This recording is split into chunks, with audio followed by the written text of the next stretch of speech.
हाँ तो प्यारे बच्चों, कैसे हैं आप सभी। आज हम लोग देखेंगे 10th क्लास के मैथ के उदाहरण संख्या 1 इसके, और उदाहरण संख्या 2 भी देखेंगे। उदाहरण संख्या 1 को सबसे पहले हल करते हैं। आइए हम लोग उदाहरण संख्या 1 को सबसे पहले हल करते हैं और हल करके उसको देखते हैं कि वो किस तरह हल होता है। आइए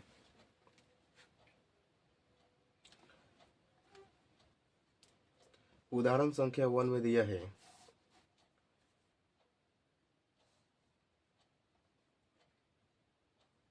4,500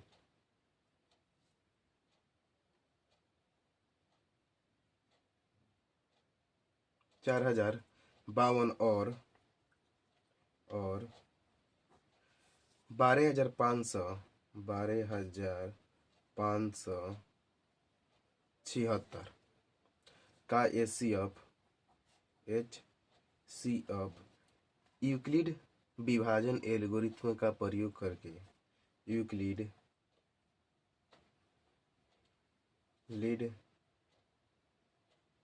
विभाजन एल्गोरिथ्म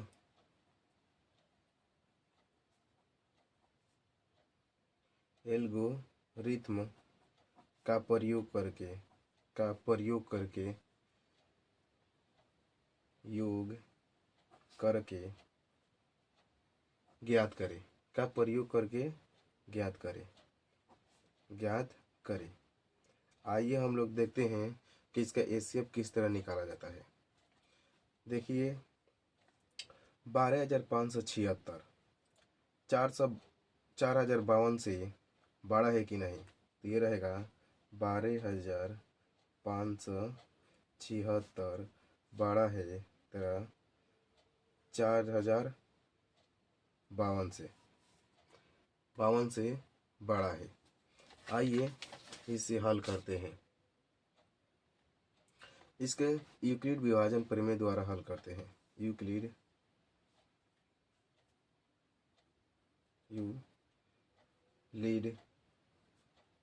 विभाजन प्रमेय में ए बराबर होता है BQ प्लस में R, जहां R क्या है, शेषफल है।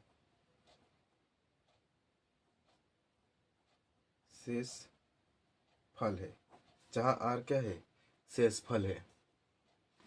आइए इसे दो तरीके से निकाला जा सकता है। आप भाग भी दे सकते हैं, इस तरह आप भाग भी दे सकते हैं, इस तरह 12,576 को भाग भी देकर निकाल सकते हैं। आपको जिस तरह आसान लगेगा उस तरह निकाल सकते हैं। आइए हम लोग इस तरह निकालते हैं। 12,576 को अगर 4,052 से भाग दिया जाए तो ये तीन हाली में जाएगा और इसका शेषफल कितना बचेगा, तो शेषफल बचेगा 420। इसका शेषफल 420 बचेगा। और ये जहाँ r बराबर नॉट इक्वल टू 0, r ये शेषफल है, क्या है, शेषफल है। जो शेषफल है वो 0 के बराबर नहीं है, तो जहाँ इसे फिर से भाग दिया जाएगा। तो अब 420 को फिर से भाग देंगे, 420 को फिर से भाग दिया जाएगा,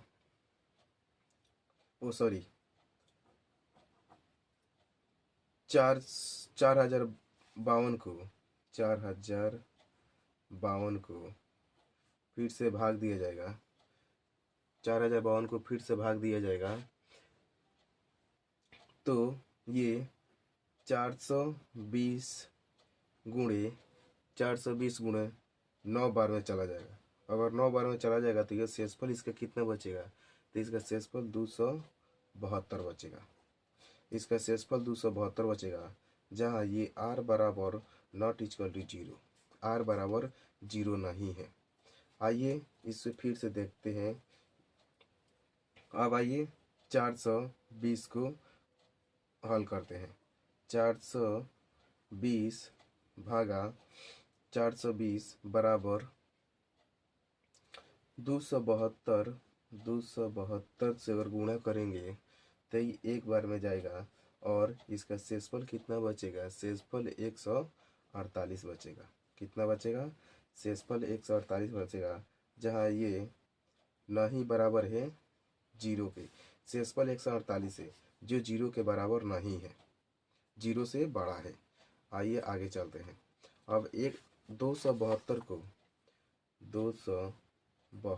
को भाग दिया जाएगा। 272 को भाग दिया जाएगा 148 से, तो एक बार में जाएगा। एक बार में जाएगा तो इसका शेषफल कितना बचेगा? शेषफल 124 बचेगा। जो शेषफल जब 124 बचेगा तो ये भी 0 के बराबर नहीं है, तो नॉट इक्वल टू 0 लिख देंगे। अब आइए फिर से 148 को भाग देते हैं। जब 148 को भाग देंगे तो 148 को भाग देंगे तो 24 से, तो गुणे 1 एक बार में जाएगा और इसका शेषफल 24 बचेगा, जो जहाँ शेषफल भी 0 के बराबर नहीं है। ये जब तक ले निकालेंगे जब तक ले 0 के बराबर ना हो जाए। फिर से इसको भाग देंगे 124 को, ये 124 को भाग देंगे। 124 को फिर से भाग देंगे किससे? तो ये 24 से, तो 24 से भाग दिए 24 गुणे ये 5 बार में चला जाएगा। 5 बार में जाएगा तो इसका शेषफल क्या बचेगा? 4 बच जाएगा। 5 बार में जाएगा 120 आएगा, इसका शेषफल 4 बचेगा। अब आइए फिर से जो r इक्वल टू 0 नहीं है। अब आइए फिर से 24 को भाग हम लोग 4 से देते हैं। 24 को अगर भाग हम 4 से देते हैं तो ये 6 मार्क में चला जाता है, जो इसका जब पूरा कट जाएगा तो इसका शेषफल 0 आ जाएगा। अतः ये r बराबर 0 हो जाएगा। अतः इसका HCF अतः HCF 4 आएगा। 4 जो 4 से पूरी भाग लग गया, 4 आएगा। अतः HCF इसका 4 होगा। देखिए इसका HCF 4 आएगा। अब आइए उदाहरण संख्या हम लोग 2 को हल करते हैं। क्या उदाहरण संख्या 2 को हल करते हैं? उदाहरण संख्या 2 में दिया है, उदाहरण संख्या 2। उदाहरण संख्या 2 में दिया है कि दर्शाइए कि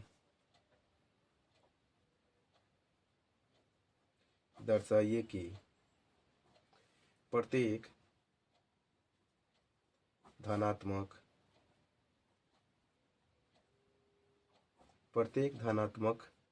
समपूर्णांक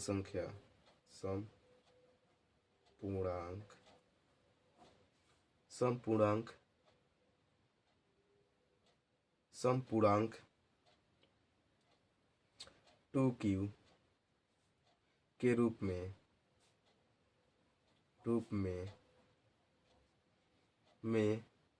होता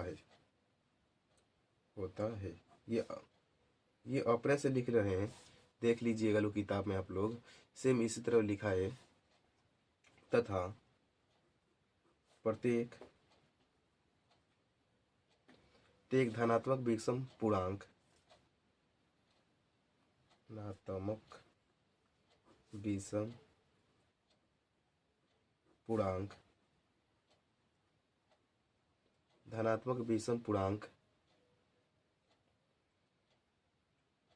विषम पूर्णांक 2q प्लस में 1 के रूप में होता है,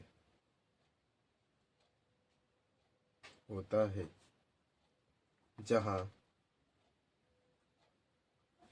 q एक क्या है, क्यू एक धनात्मक का, जहाँ क्यू एक पूर्णांक संख्या है, जहाँ क्यू एक पूर्णांक है। आइए अब इसे हम लोग हल करते हैं।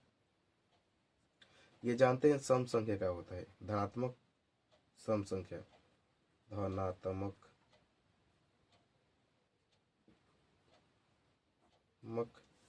धनात्मक सम पूर्णांक संख्या। धनात्मक सम पूर्णांक संख्या 0, 1, 0, 1, 2, 4, 6 और धनात्मक विषम पूर्णांक संख्या, धनात्मक विषम पूर्णांक संख्या ये होता है तरह। धनात्मक विषम पूर्णांक संख्या 1 होता है, 3 होता है, 5 होता है, डॉट डॉट, ये धनात्मक विषम पूर्णांक संख्या है। आइए जब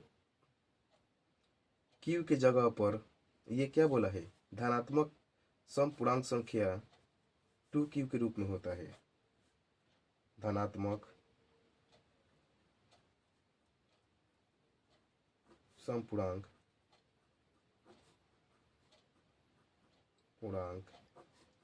संख्या 2q के रूप में होता है, या हाँ 2q के रूप में होता है। आइए जहाँ q एक क्या है, पूर्णांक संख्या है, q एक पूर्णांक संख्या है, अगर q की जगह पर ये क्या है, सम पूर्णांक संख्या, अगर q की जगह पर अगर 1 ले लिया जाए, 2 गुणे 0 बराबर 0 आएगा, जो क्या है, सम पूर्णांक संख्या है।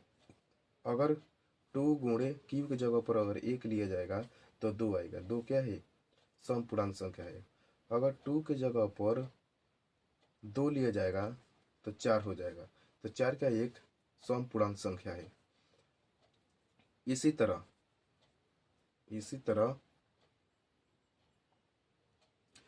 तरह एक क्या है, धनात्मक विषम पूर्णांक संख्या, धनात्मक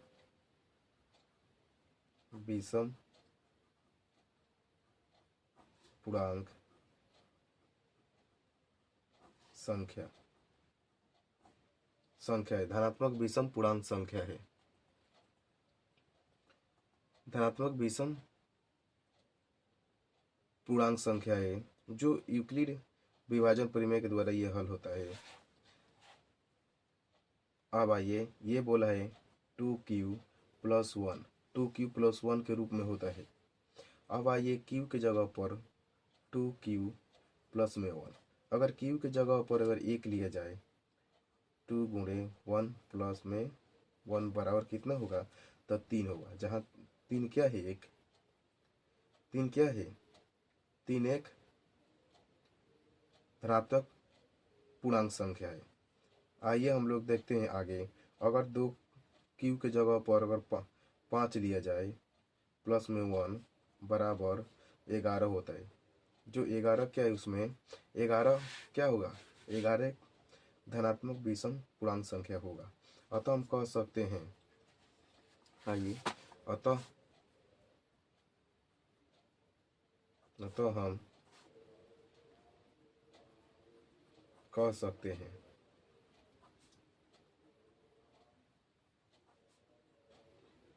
अतः हम कह सकते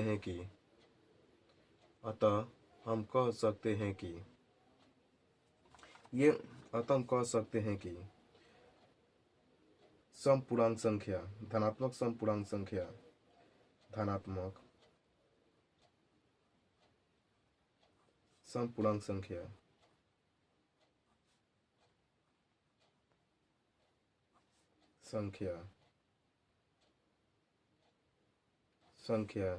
2q तथा धनात्मक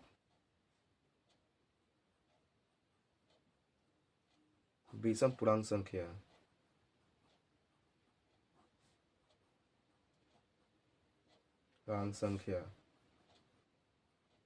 संख्या 2q + 1 के रूप में होता है, के रूप में होता है 2 के रूप में होता है। आज के लिए इतना ही रहने देते हैं लोग, और कल हम लोग उदाहरण संख्या 4 और 3 को देखेंगे। कल हम लोग उदाहरण संख्या 4 और 3 को लिखेंगे। सभी बच्चों को जय Hind. Thank you all so much. जय हिंद, जय भारत।